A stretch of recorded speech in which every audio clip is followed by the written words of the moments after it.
back on. January 20.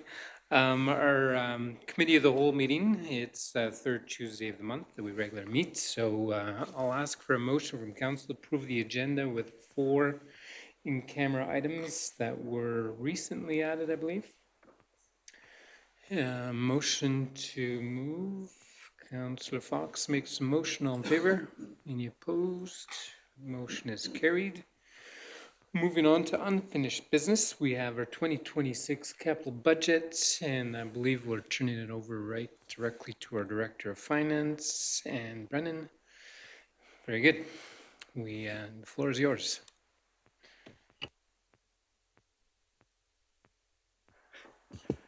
Can you hear me? Okay. So this is at the discussion and at the request from council, we went through and looked at the capital budget. So what we've done is pulled together a funding summary to hopefully give an overview of where the capital budget came from, how we're going to fund it, and then hopefully answer some questions about our debt levels and those kinds of things in the grants. So just some I guess on the first page there, that's the approved capital budget. So as you go into the second page, those numbers carry through to that top line. And then just looking at the fundings, we essentially have 3 areas that we're pulling funding from. So our reserves, grants, and then debentures. And so those numbers there, again, flowing through from 2026 this year through to our estimations to 2030. So those are the high level numbers, and then we'll go into a little bit more detail of where that's coming from. But as you can see, we're trying to balance that out with reserves, grants, and debentures to make sure that we're paying for those capital projects. So on the next page, so these are the reserves. So we have again, the opening balance of what's in our reserves currently is the top line. And then we have the capital budget there on the second line. That's what we're going to be using. And then additions that go back into those reserves. And so there's from the land sales, there's some money there that we're anticipating from land sales that will be put into the reserves. And usually we're putting about 50% of the land sales into the reserves. And then additional on the bottom, that's one that council has requested, and so we're putting in that almost $500,000 that's going in from the operations, and that's being earmarked into long-term projects. And then at the bottom again, seeing kind of your balance there. So there is a decrease in our reserves as we go and as we take on some of these larger projects. Then the next one. So we're looking at the debentures. So again, the debentures, and this is pulled out so that you can kind of see where we're at and then where we're anticipating to be at. So at the top, the beginning of the year, and you'll see as you go down each of the year, then the bottom number goes back up to the top. So that's what we'll have for the following year. So we have the 7.4 million in 2026. There'll be no new debentures in 2026. And then there's the payments of interest and the payments of principal that come out. And so that goes through. So on the 2 years in 2027 and 2029, there will be some additional debentures that are taken out to pay for some of those larger projects. And so that's realized there. And again, what's in our policy is that we're looking at about 50% of those larger projects, pulling that out as a debenture. Just at the bottom there, highlighted, there's the debt level. So our debt level is how much our community can borrow, and so that's just to give you an idea versus what we have borrowed to what we can. Just a question that we were talking about just earlier. So the normalization, you can calculate your debt level with the input from our land sales, but we found that that's made it very, like it fluctuates all the time. So to give that more of a normalized feel, then we pulled out the land sales, and so we're not using those as part of our calculation. Any comments on that, Chris? No. Just from our financial statements, the note for for our debt servicing limit. So the debt limit is calculated at 1.5 times revenue of the municipality. So we pulled out land sales because it's quite volatile and you're not always sure you're going to get it. So in order to be a bit more conservative, we pulled out land sales and we just took the regular types of income that the town of Fort Macleod earns in a year. Just quick on the debt limits. That should increase over time as well, no? As your revenue increases? It will, we kept it constant in this chart just to Yeah. be conservative again. Okay. Anything else, Brennan and Chris, that you wanted to present before we go to some discussion questions? No, I think that's what we wanted to cover. Okay. All right, for council, the floor is yours. If you have any questions for administration, anything that was presented, Councillor Monteith. 50% of land sales seems pretty high. Aren't we running out of land to sell that much?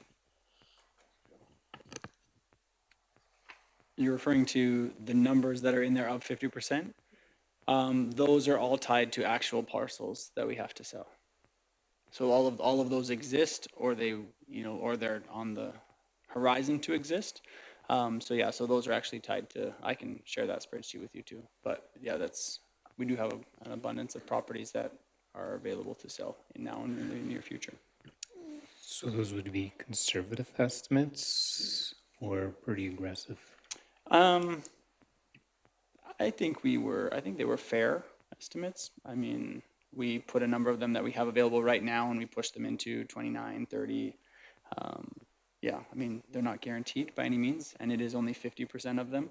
I mean, there's some, given that some land sales or some land development is financed through debentures, obviously we would want half of that to go back to the debenture amounts. But there are some land sales that aren't financed by debentures at all. And so by conservatively only taking half of that, if you were in a pinch, you could put all of it to reserves because we wouldn't have a debenture to offset it. But we feel comfortable with those land sale amounts. All right, Councillor Patience. Yeah, I share Councillor Monteith's question actually, because 3 million a year for the next 2 years in land sales, when I don't know what service land we have left to sell at this point, unless I'm missing something.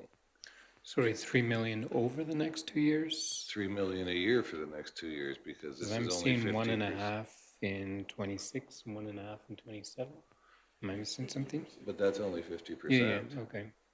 So that's 6 million in the next 2 Yeah. years. That seems very high. And the reason I ask is because when we hit 2029, we're looking at only 2 million in reserves. So 2 million off, and we're going to be extremely tight, which makes me very nervous. And I do also want to thank Chris and Brennan, because that's exactly what I wanted to see.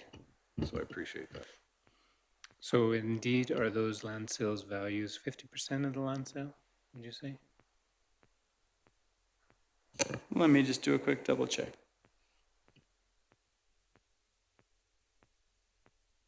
While we're waiting, any other comments, questions, Councillor Orr? I also, just looking at the trend lines, on looking at reserves, we're going from 6.5 and to 2.8 with some fluctuations in between there, but it seems like the general trend line is down.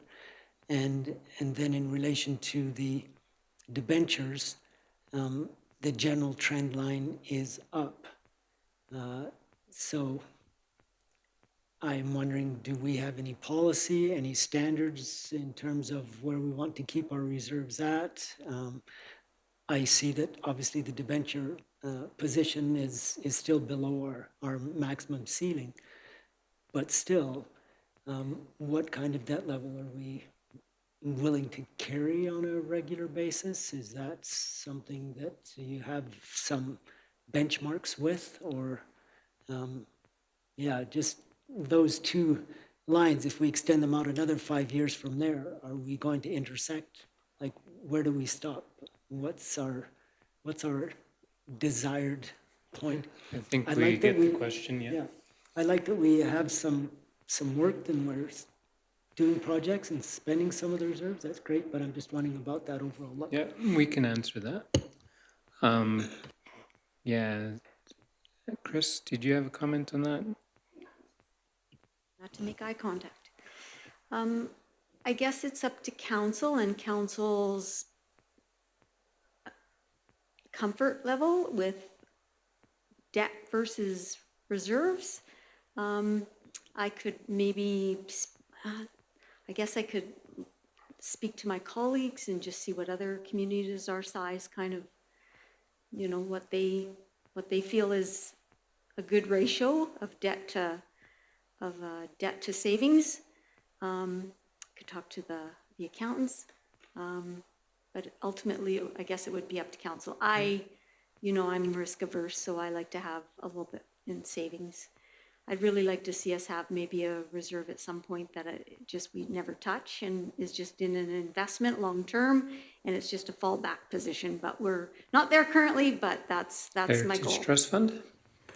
Pardon? A Heritage Trust Fund? Yeah, Heritage Trust Fund. The whole I that think trust fund. there's couple things on that one. The debt limit, of course, as revenues go up, that line will keep going up too, right? So as the community grows, our capacity for debt does change a little bit.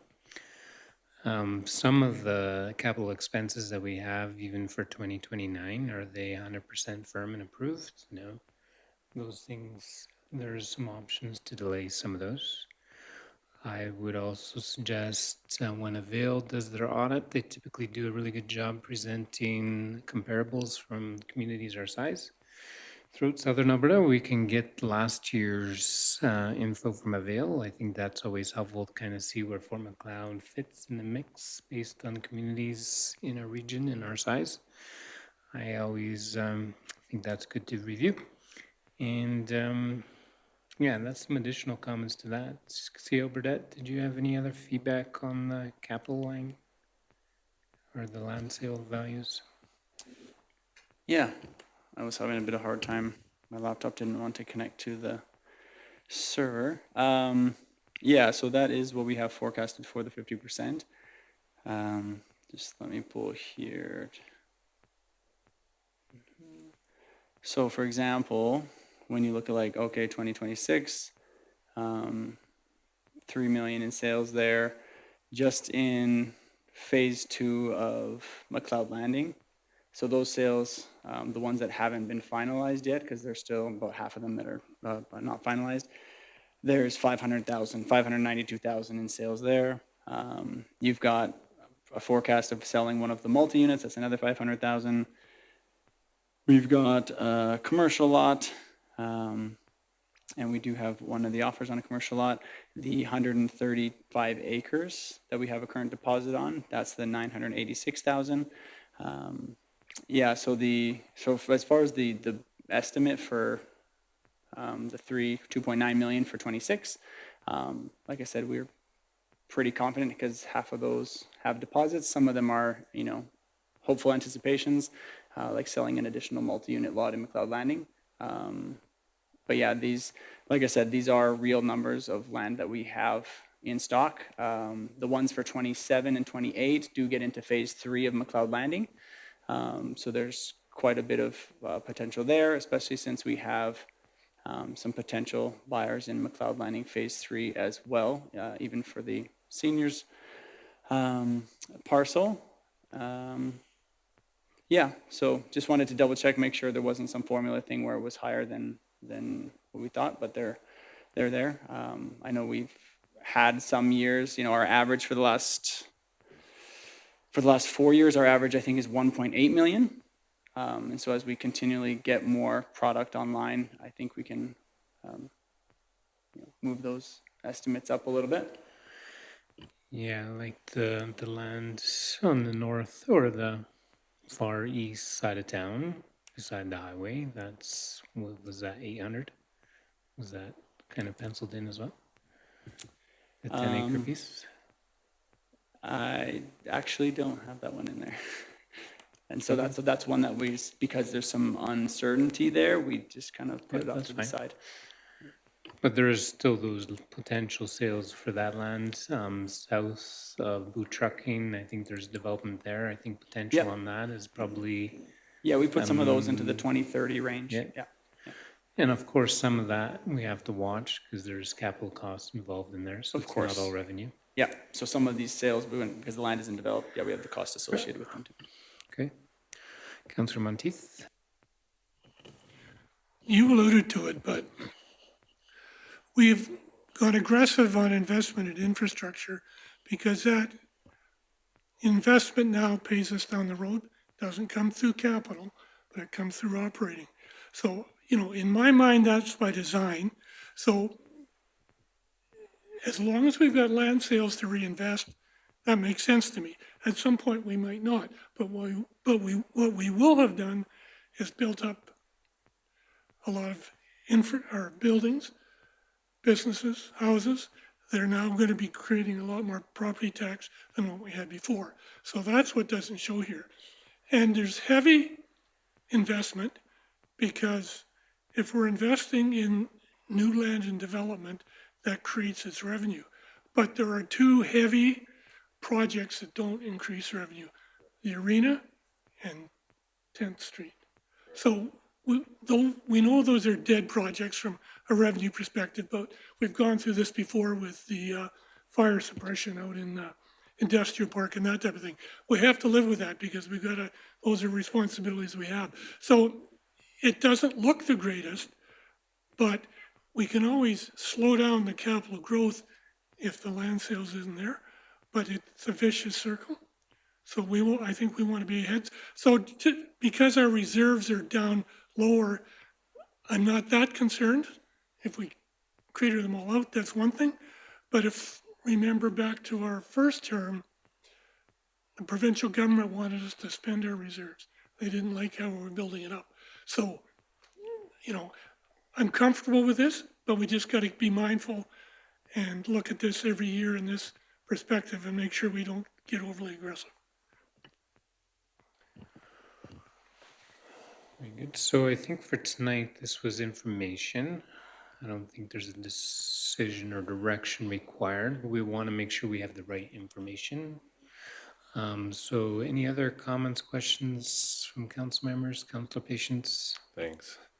I actually do get a little comfortable when we get in $2 million reserve range because any major problem, challenge, I've lived through days when our water mains on Main Street froze in the winter that was unbudgeted and it put us in some definite peril. So you do have to, and I share Chris's sentiment actually, it's sort of a bit of a slush fund for the things that can happen. I share Jim's sentiment about I don't mind spending money on development as long as we plan to recover the investment. You know where I'm coming from. But I've asked Brennan a couple of times, probably more than that sadly, about asset management and about some of the large projects, including 10th. And I'm not against the project, I want to make that clear. But my question was, and still is, and has not been able to be answered, is 10th Street the worst infrastructure in town? And I don't know that, and Brennan was unable to answer that question, and I don't think I'm saying anything out of school, Brennan, am I? No, so we are looking at that. So I have talked to, like we've talked about before, we don't have a firm digital process for asset management, but I have talked to our public works. There are some problem areas with the deep utilities, one of them being that they're not very deep on 10th Street. There is age issues. There are also parts of that infrastructure that are reduced in diameter because of, I guess I don't know the history on that. But when looking at the surface work, the sidewalks, and the deep utilities, that is top of our list as far as that goes. I am working with MPE to look more at what they have as far as data because I wanted to get something firm. So that's why we haven't got back specifically on what that looks like. But those are the conversations that I'm having to try and make sure that we're where we should be and we're working on the projects. Thank you, appreciate that. I guess the point I was trying to get at is, if we haven't done an analysis of our infrastructure, do we really know where the worst spots are? And if 10th isn't, then are we putting our money, should we be going somewhere else? And I think it's a legitimate question. If 10th is the worst, then I'm on board. I don't have an issue.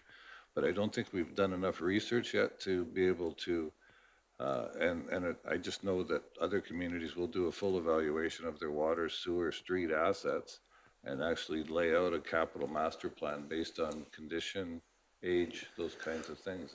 And I don't think we've done that. And I think that would be a valuable investment for us, so we know that we're putting our money. As you can see, it's going to become limited by 2030. Our debt is now in the 9 million range, our reserves are in the 2 million range, where today we're 6 and 7, we're kind of well balanced. So to me, it just would make sense to ensure that if we're spending big money, 4 to 5 million on a project like that, that we can safely say to the taxpayers, that was the worst. We've got proof to show it, and I don't think that's unreasonable.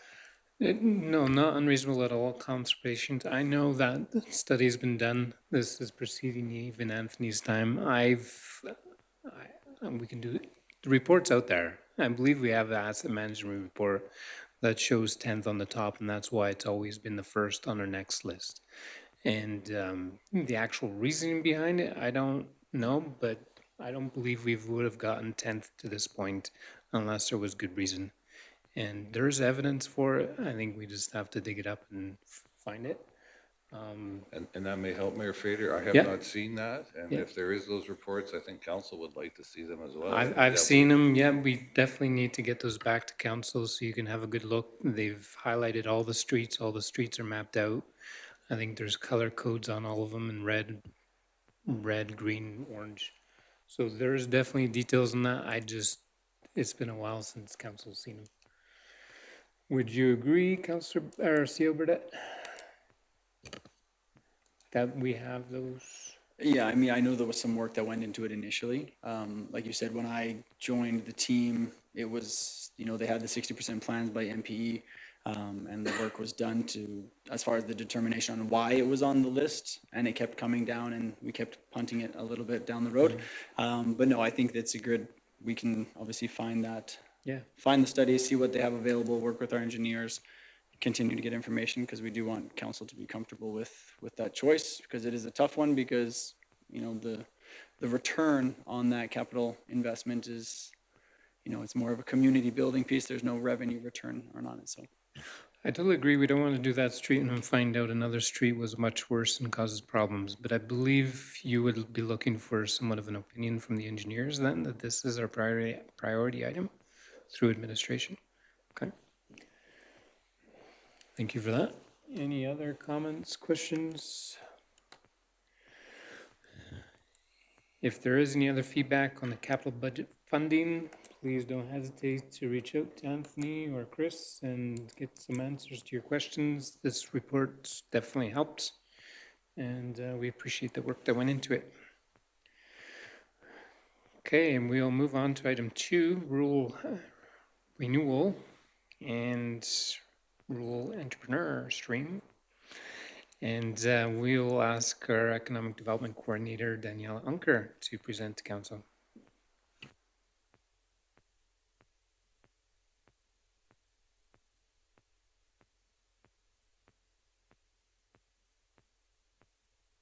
Okay, thank you, Mayor and Council.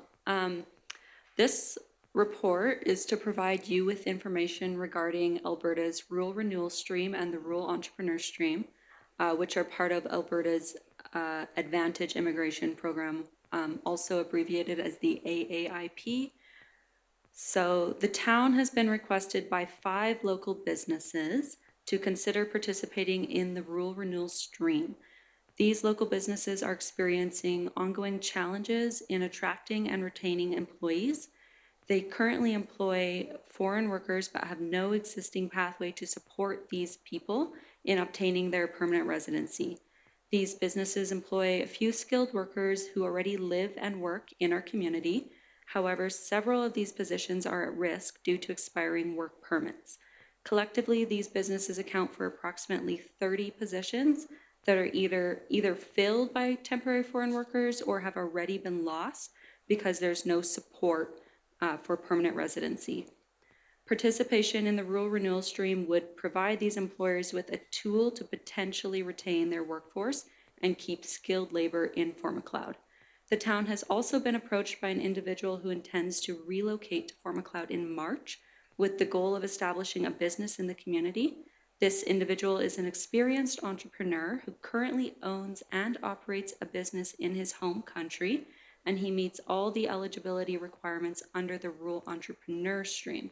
He has ties to Fort Macleod and is not anticipated to face settlement challenges, which would make him a strong candidate for the rural entrepreneur stream.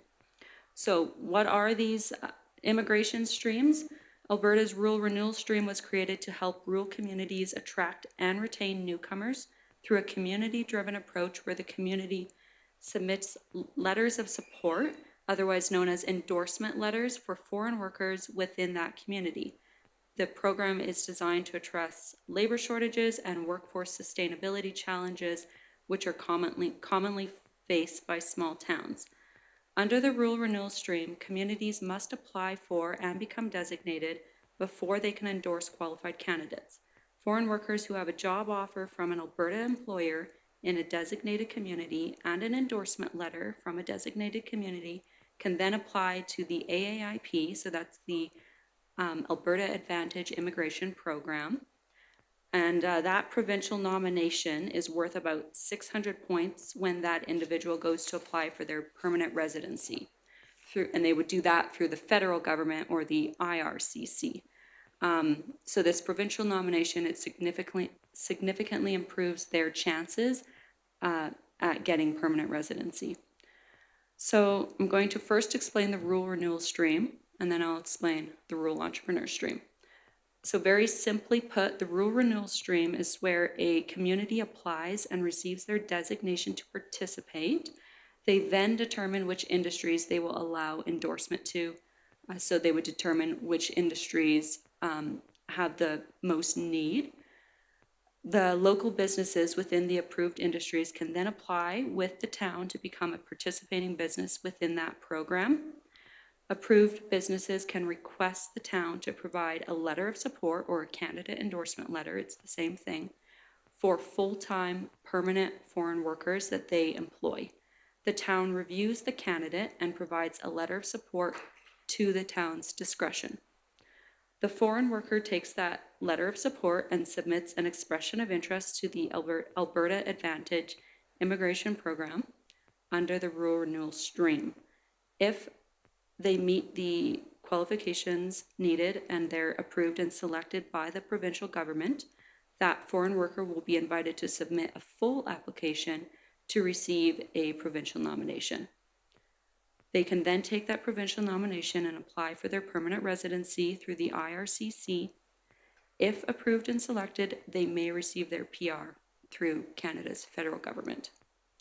So the town would not do much beyond the letter of support except ensuring that these foreign workers live within the community during the provincial nomination process. And the people that we're hoping to help already do live in Fort Macleod. The community can participate for 3 years and may extend it to 5 years if they wish. So the provincial government has made many updates to this program since it's been around, I believe, since 2021.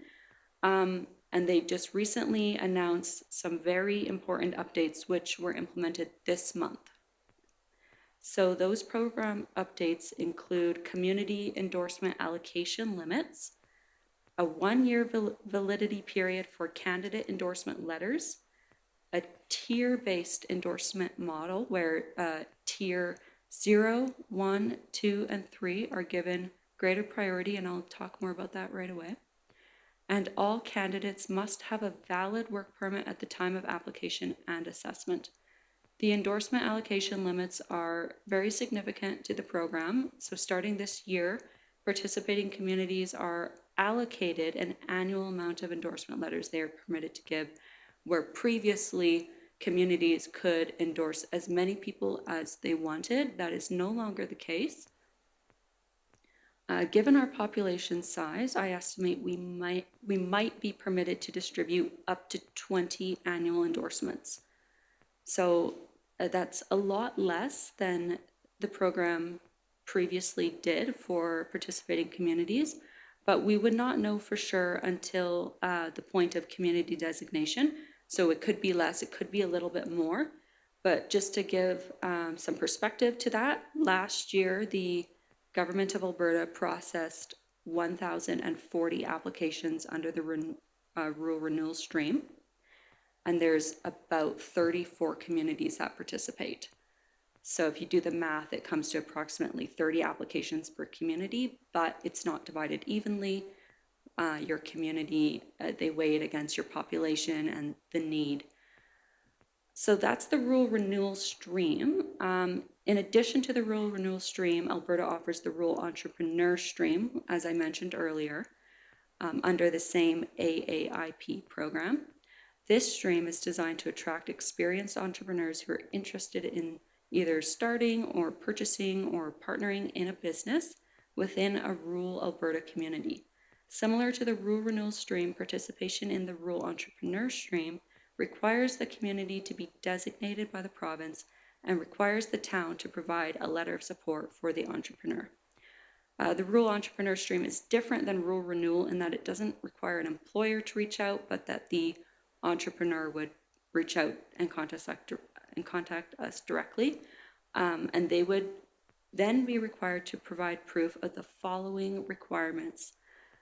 So first, that entrepreneur would need a minimum of 3 years as an active business owner within the past 10 years, or 4 years of experience as a senior manager within the past 10 years. They would need a minimum of high school education equivalent to Canadian standards. They must pass the English language test. They must have a minimum net worth of 300,000 Canadian dollars. They must invest a minimum of $100,000 into the proposed business opportunity. They must employ at least one full-time Canadian or permanent resident employee, and that cannot be a relative. At the point of contact, they must also have a full business plan, and they must be willing to attend an exploratory visit where the community can determine if they're a good fit. So we can determine at that point if their business idea is something that we need in Fort Macleod, or if we determine it would not provide our community with value, we can determine it won't be a good fit. That if we did determine it would be a good fit, then we would submit a letter of support for that entrepreneur. They would then, similar to the rural renewal stream, they would apply for an expression of interest under the AAIP, and the highest ranking candidates will be invited by the provincial government to submit a full business application. This process is very rigorous and very time consuming for the entrepreneur, and it requires the candidate to submit a lot of documentation to prove the above requirements. If approved by the provincial government, they would receive a provincial nomination, and then, similar to the rural renewal, they can apply for their PR through the IRCC. So I hope that wasn't too complicated. I tried to make it as clear as possible. The rural entrepreneur stream is a bit more work, but it receives far less inquiries mainly because of the $300,000 net worth. But it's a lot of work, and the provincial government is very thorough in the business plan, and they do make sure that this person has experience in that industry.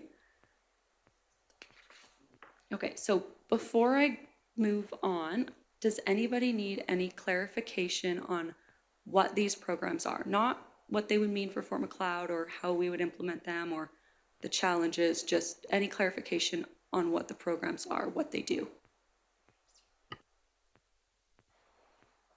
Councillor Montice. The provincial government obviously hasn't heard of red tape. I think the provincial government's trying to balance the program to the extent that we know who's coming in. Yeah, I think it's pretty self-explanatory. Do you have any? Yeah, there's a fair amount of communities around us that are participating, correct? Or is there just Clarkson? So, yes, and I will get to that in my next section, but I have spoke to nearly 10 communities that do participate or previously participated. Claire's Home is a little bit different because they have a program through the federal government. So I did talk to them as well. They do the rural entrepreneur stream, but they don't do the rural renewal stream. They have something similar, but it's a different program through the federal government. But I did talk to them, and they helped me understand the rural entrepreneur stream quite a bit. Okay, any other questions regarding the details of the two programs? One's more for entrepreneurs coming into the country, wanting to locate the Form Cloud. And the other one would be employees, current employees as well, that are positioned in town that may not be able to continue employment because they don't have access to this program in Form Cloud. Yeah, they must live and work in Fort Macleod.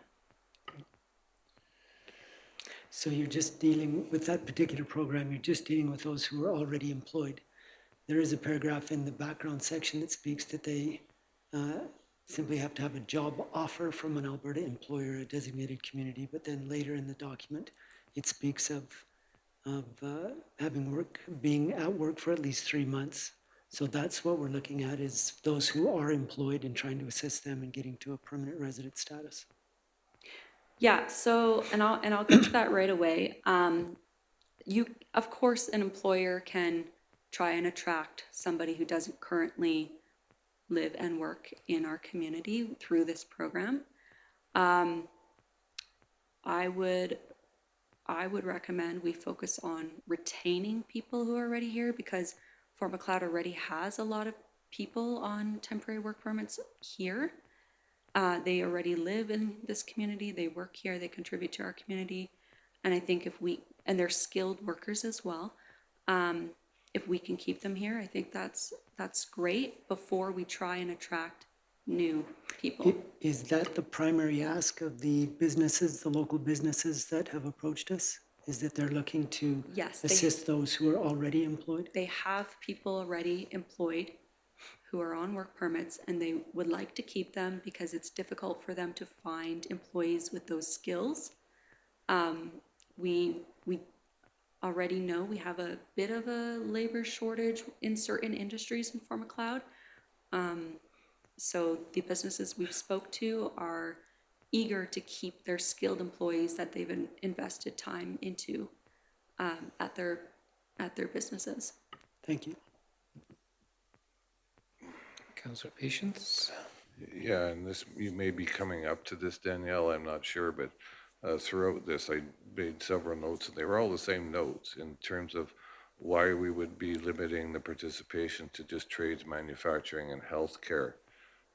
When I think of where we are, knowing that we're in an agricultural, tourism, manufacturing community, why would we exclude hospitality and agri-food industries? That, I guess you maybe partly answered that by saying that it's a retention issue with existing businesses, but I don't know if there would be any value in expanding that or if it would be contrary. So I just bring it up for. Yeah, and that's a really good point. So the reason that we would do that is with the new changes that the provincial government implemented this month into the program, they are now prioritizing Tier 0, Tier 1, Tier 2, and Tier 3. They are no longer prioritizing Tier 4 and Tier 5. So that limits who can be endorsed in this program to people who have skills. And when I say trades, manufacturing, and healthcare, that doesn't mean it's limited to that. I would recommend that, but we can certainly consider other industries as long as the positions that they're seeking endorsement for fall under Tier 0, 1, 2, and 3. So just to give you some examples of positions within these tiers. So in Tier 0, that's management occupations. So for example, a director of finance. in tier 1, those are occupations that usually require a university degree. So that could be like a engineer or a drafting technologist. Tier 2 is people who have like a college diploma or an apprenticeship or supervisory occupations. So welder, electrician, mechanics, machinists, a manufacturing supervisor. Tier 3 are people who have a college diploma, an apprenticeship, or have more than 6 months of on-the-job training. So like metal processing, metal fabricators, healthcare aides, dental assistants, and admin assistants. So those are the tiers that the government is now prioritizing in this program. Tier 4 and 5 are what we would consider entry-level positions. So like retail workers and food counter attendants, food and beverage servers. So it's just that the provincial government is no longer prioritizing certain tiers. That doesn't mean that we can't try and submit a letter of support for them, but there's very long processing times within this program. Sometimes it can take over a year.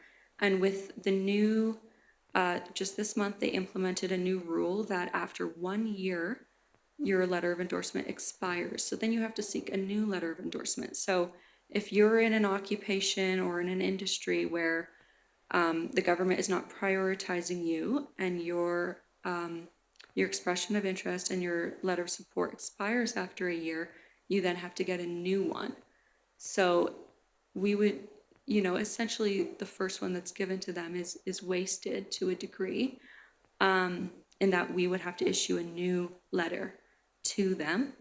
So what we found when we talked to other communities is that, maybe I'll get to that in my chart, but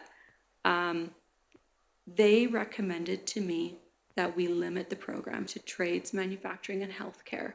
And there's a lot of different reasons for that, but the high processing times and these different tiers that the government works with when they determine who they will give a provincial nomination to, it really doesn't work out in some people's favor. There's also a lot of fraud in this program, and I'll get to that next. But some industries are more susceptible to that, which is really sad. But yeah, it's not without reason that I discuss those industries in particular, but that doesn't mean that we can't consider other industries. What's important is that the position that the foreign worker has, their knock code, has to, depending on what knock code they have, would determine what tier they're in. So it's very complicated. And I've just been learning this all the last few months. So I'm not an expert to any degree, but I hope that maybe clears it up a little bit on why I've chosen specific industries based on what I've been, what other communities, based on the experiences they had, what they told us we should do. Thanks, that does clear it up to some degree. I just know that I have worked with, in 2 cases, a distillery and a brewery where both the head individuals actually came from Europe to run those operations. So that's what just got me thinking, right? But I'm happy to follow the lead a little on this and see where it goes, I guess. I am also concerned about the amount of time that it's going to take for our staff. It hasn't really been noted, but there's no cost to us, I understand, but there's staff time. Yeah, I think you're going to get into that now, right? So any other questions on the program itself before we go into the rest of the details? Yeah, I think we're good. If you want to carry on with focus on your recommendation. Yeah, and I'll just answer your question for a second, Councillor Patience. The time, I do think that if we were to become designated, the first few months would be a little bit more time consuming. But once you sort of get the hang of it and get into the flow of things, it becomes very streamlined. And also, if you're hypothetically only getting 20 allocations, if you say, okay, I'll do 4 or 5 of them a month, well, then you're going to run out pretty quickly, and then you don't have to do anything for the rest of the year. So it will take a little bit of time, I think, just getting used to it at first. But I think preparation goes a long way. And yes, cost, you're right, it doesn't cost us anything but time. Some communities do require employers requesting letters of support to pay a service fee of between $100 or $300. It's not required by the provincial government, but it's up to us to determine if we want to do that. Thanks, Danielle, I appreciate that. So is that you that would be doing it then, or who in the staff would be maintain? Yeah, so the provincial government requires an economic development organization, which is town office, to do it. And from the many other economic development officers that I spoke to who do it, they say they just sort of do it off the side of their desk. You know, maybe they spend a few hours doing it every month, because the letters of endorsement, once you write a few of them, you use the same format pretty much every time, and then it becomes fairly streamlined.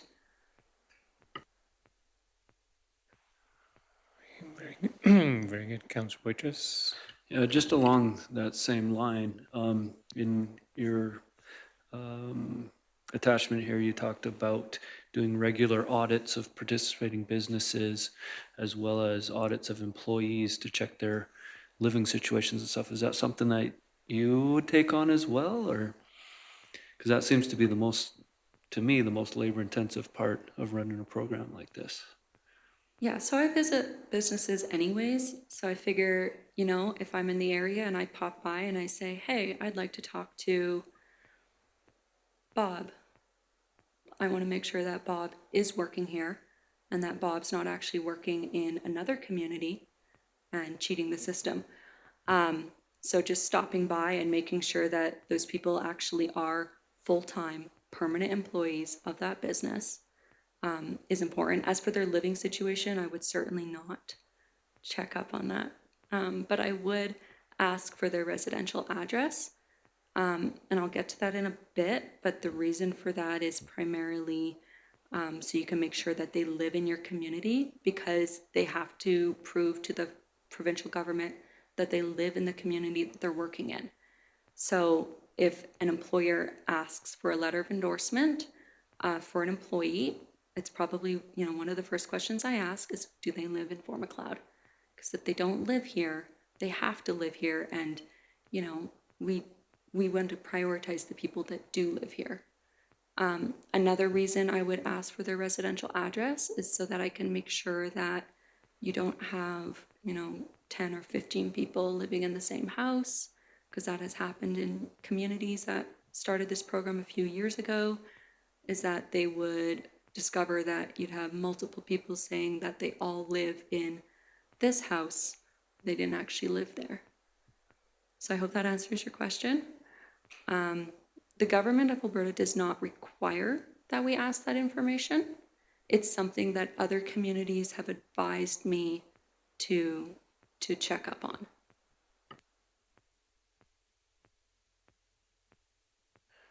Very good. Okay, so now we can talk more about the challenges. So the communities I talked to, they experienced a variety of challenges when they started this program. Many of them joined in 2021, 2022, a few of them in the last couple years. And at that time, there were far less restrictions to the program, and they basically learned as they went. So we have the advantage that we can, you know, learn from those who've gone before us. Most of these issues, these communities are no longer experiencing because they've implemented restrictions that control whether these challenges can happen. But I wanted to share them with you just so that you have an idea of, you know, what challenges could happen in this program and what we would do to prevent them from happening.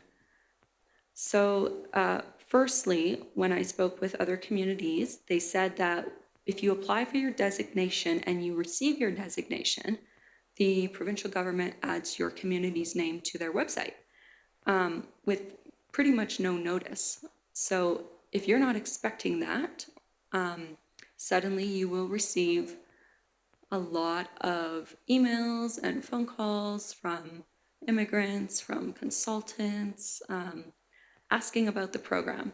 So if you're not prepared to suddenly be notified you're in, and you're not prepared for that communication, it can be a lot of work suddenly. You have all these phone calls and emails. So what I would suggest is that if we were to apply for designation, we prepare a draft web page on the back end of our website with information about the program and what we are doing, so that then if the government says, okay, we've approved you and you're in, which they might not, they might say, you know, you're not approved, there's no guarantee. But if they say we are approved, then all we have to do is publish that web page, and that would be a really quick way to get immediate information out there. And what I would put on that web page is just our rules for the program.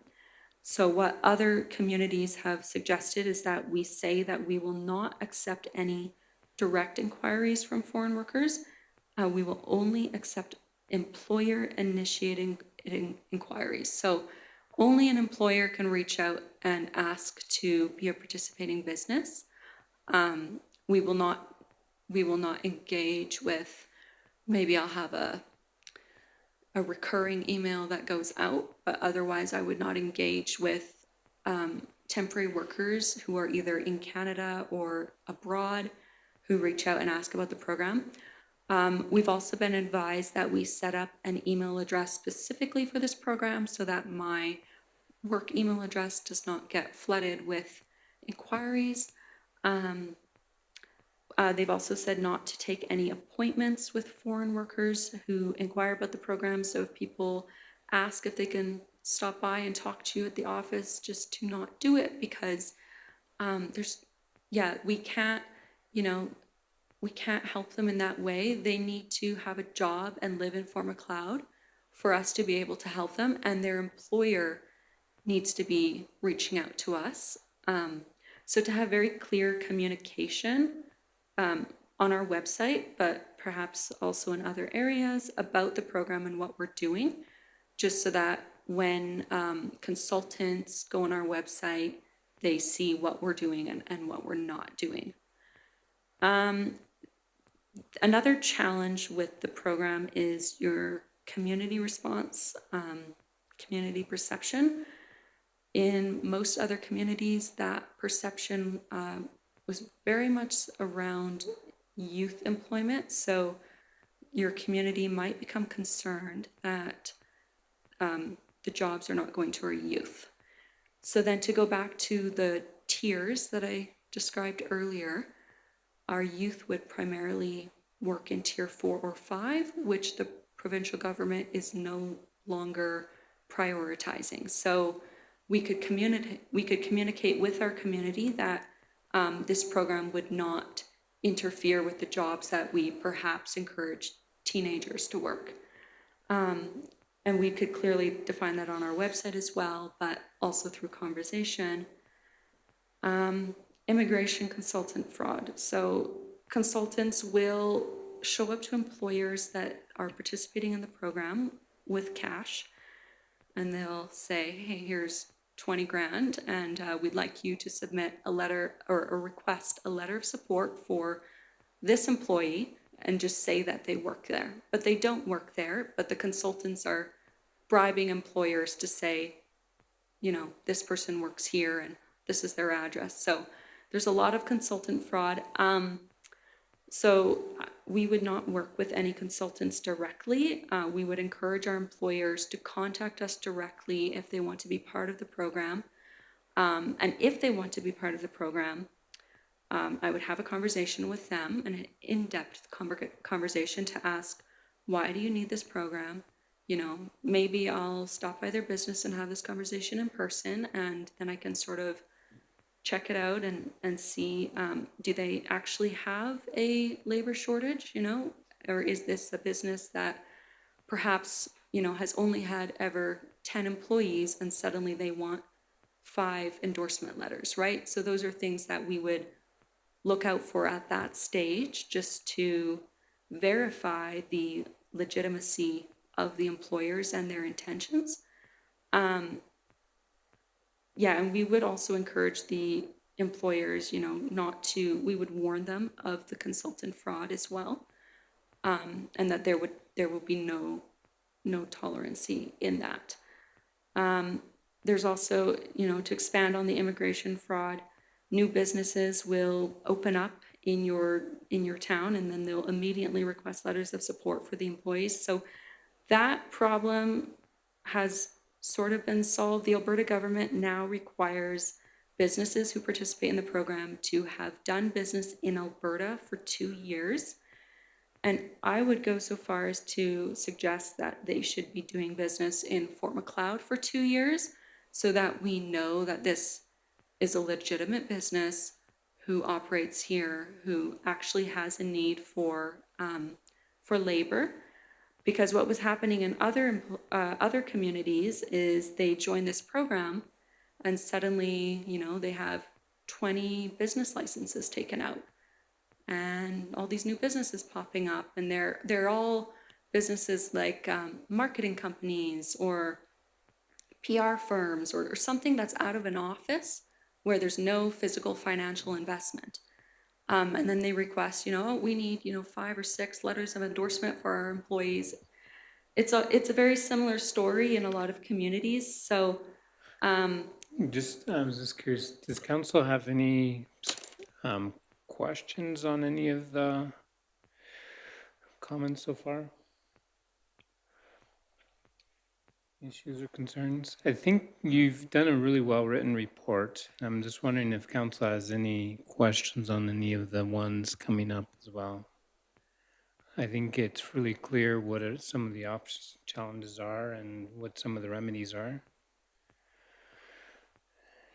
I would just ask, in all your assessment in this, do you think it's something that is worth the effort going forward? Just, I won't hold you to it, but just what's your reaction or assessment? yeah, I understand where you're coming from, and the reason I wanted to show you all these challenges was, you know, not to defer you from the program, but just to show you that we're not going into it blindly. And while it might seem like there's issues in the program or that it could be a lot of work, I think for the businesses that we can support, it's worth it for them. And for the people that, you know, work really hard in their business to make them successful. I've talked to a few business owners who are desperate to keep their skilled labor. Other businesses that are, you know, worried where will they find new employees if they lose these ones. So I think for them, it's absolutely worth it. So And- bottom line, you would support the program? I would support the program, absolutely. I would practice cautious discretion on every aspect of the program.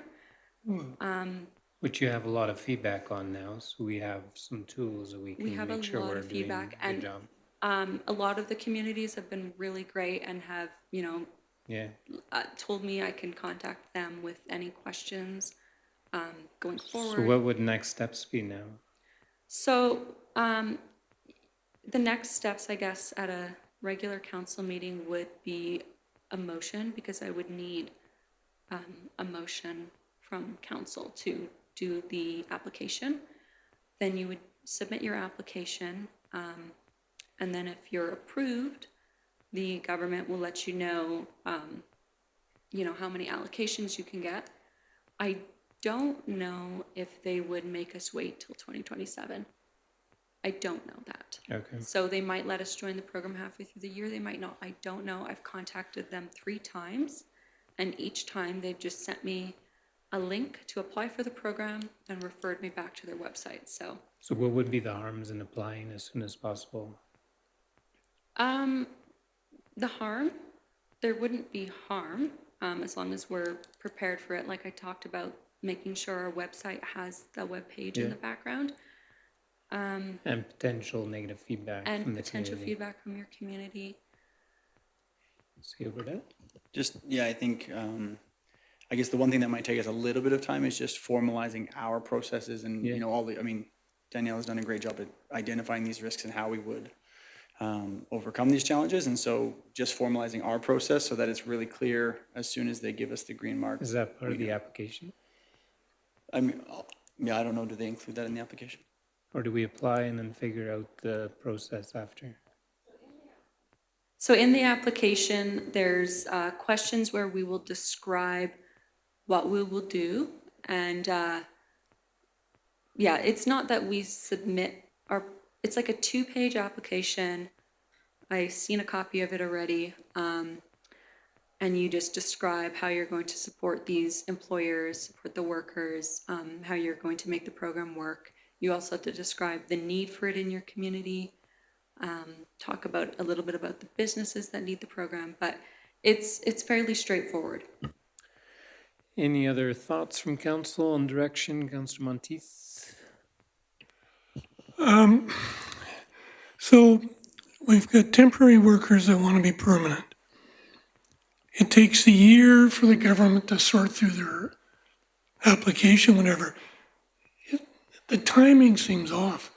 If someone's in danger of being sent back, a year time seems ludicrous, but I realize we're dealing with government here, but there's got to be a better way. And I'm for this program, but there's got to be a better way of doing it than this. And I realize that's not our purview, so, but that's just another rant on senior government. Jim for MLA, Jim for MP.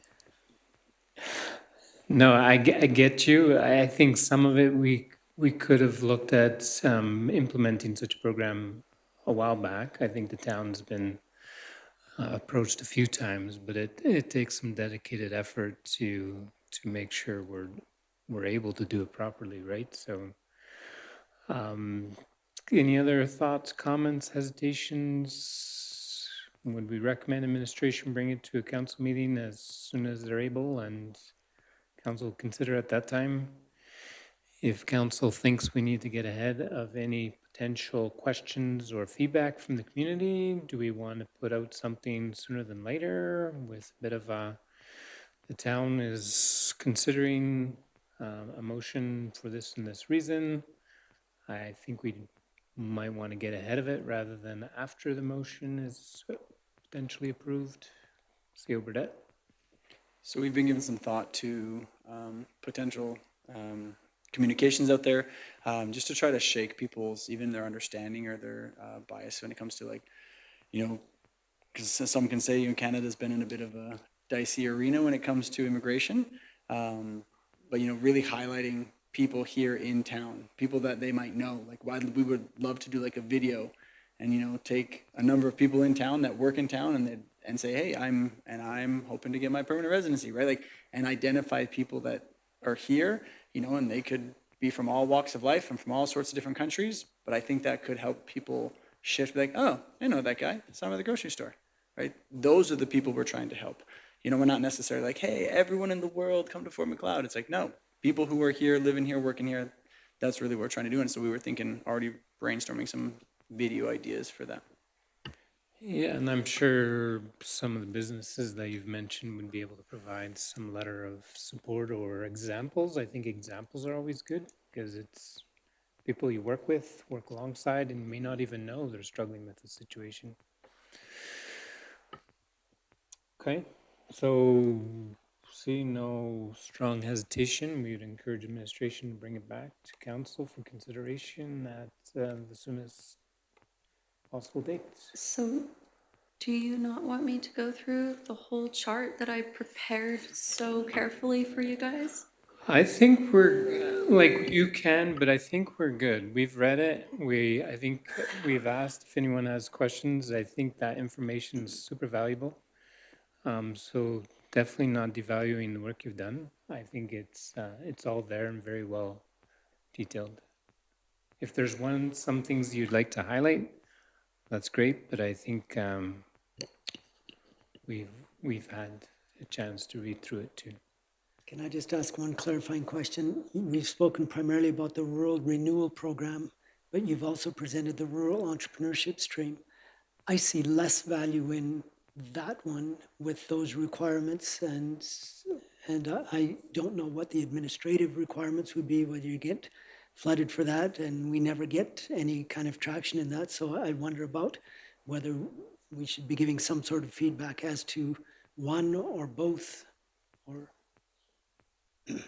Yeah, I think in the prelude you alluded to there is in fact an international business looking to locate to form a cloud, which they would require something like this for them to be able to do that. So that's the potential that I believe Danielle has identified. so so we potentially have one identified. Yeah. Yeah, so he's moving here in March. And that's fine. If it's easy to implement and there's one perspective, then that's fine.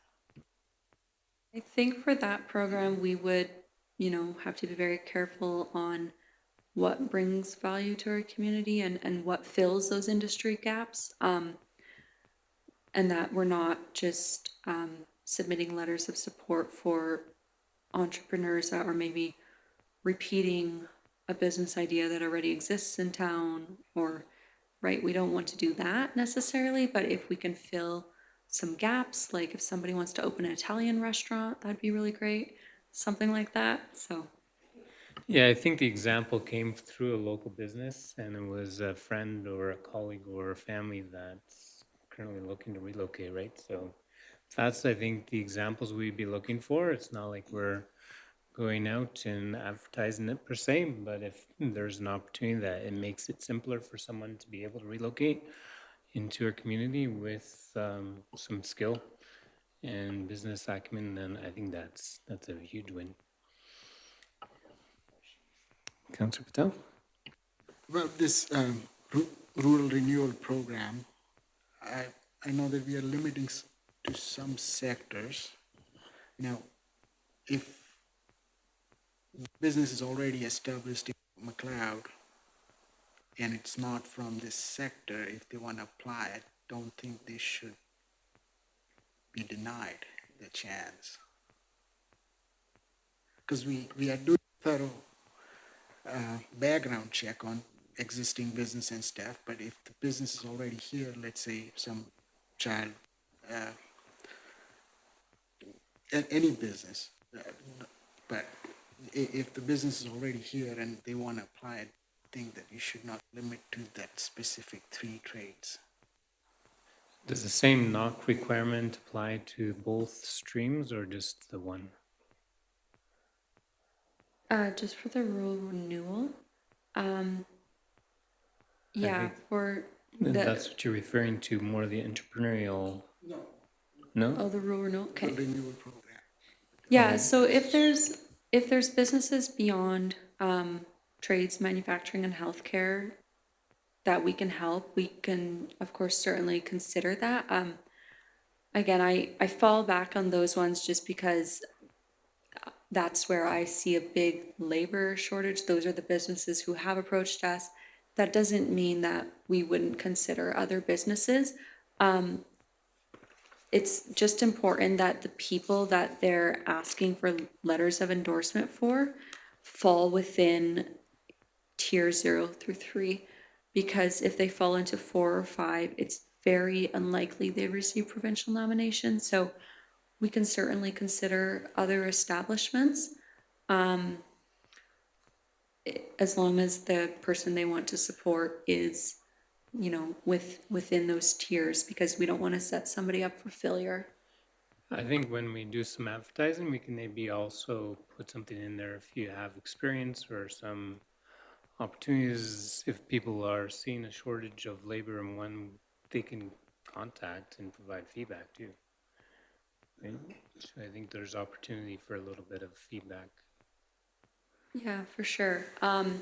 And yeah, we wouldn't know how many people we could endorse every year until Right. after designation. So I don't want to make promises that I can't keep, Yeah, for and have 100 people on a waiting list if I can only help 20 to 40, right? So Okay, Thank you very much. Any other comments, questions before we move on to our in-camera? Okay, if there's, we want to thank you very much, Daniela, for the work you've done on that. It was very good. So motion to go in camera for the 4 items. I think they're listed as all, I think, land items. A motion, please. Councillor Patel makes the motion. Called question in favor. Motion is carried. We are in camera closed session for 4 items, and the floor is yours, CAO Burdette.